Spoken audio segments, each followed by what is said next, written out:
Madam, skin whitening తెల్లగా అవ్వడం అసలు ఎలా అని. ఎక్కువగా college students, house wives, even అబ్బాయిలు కూడా. అయితే మన బాడీలో మన స్కిన్ అనేది తెల్లగా అవ్వాలంటే మెయిన్ గా మనకి కావాల్సింది గ్లూటాథయోన్. ఈ గ్లూటాథయోన్ మనకి ప్యూరెస్ట్ ఫామ్ మనకి జపాన్ లోనే దొరుకుతుంది. ఈ ప్యూరెస్ట్ ఫామ్ ఆఫ్ గ్లూటాథయోన్ ని మనకి ఇంపోర్ట్ చేసుకొని తయారు చేస్తుంది అయితే జోవా బ్రాండ్ వాళ్ళు. ఎన్నో బ్రాండ్స్ ఉన్నాయి బయట, కానీ ఈ బ్రాండ్ వాళ్ళే purest form of glutathione import చేసుకొని తయారు చేస్తున్నారు. ఇది యూస్ చేయడం చాలా సింపుల్ అండి.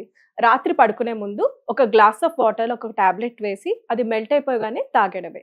ఆల్రెడీ సెలబ్రిటీస్ చాలా మంది యూస్ చేస్తున్నారు. అమ్మాయిలు అబ్బాయిలు ఎవరైనా యూస్ చేయొచ్చు. రిజల్ట్స్ అనేవి కలర్ని బట్టి ఉంటుందండి. చామంతి రంగు వాళ్ళైతే 15 to 20 డేస్ లో మంచి రిజల్ట్స్ అయితే చూడొచ్చు తెల్లగా అవడంలో. అదే నలుపుగా ఉన్న వాళ్ళైతే 25 to 30 డేస్ లో మంచి రిజల్ట్స్ అయితే చూడొచ్చు. ఇది ఆర్డర్ చేయాలంటే స్క్రీన్ పైన ఉన్న నంబర్స్ కి డైరెక్ట్ గా కాల్ చేసి ఆర్డర్ చేసుకోవచ్చు. లేదంటే వాళ్ళ వెబ్సైట్ zovaskin.in లో అయినా కూడా డైరెక్ట్ గా ఆర్డర్ చేసుకోవచ్చు. వీళ్ళు ఆల్ ఓవర్ ఇండియా కూడా డెలివర్ చేస్తున్నారు.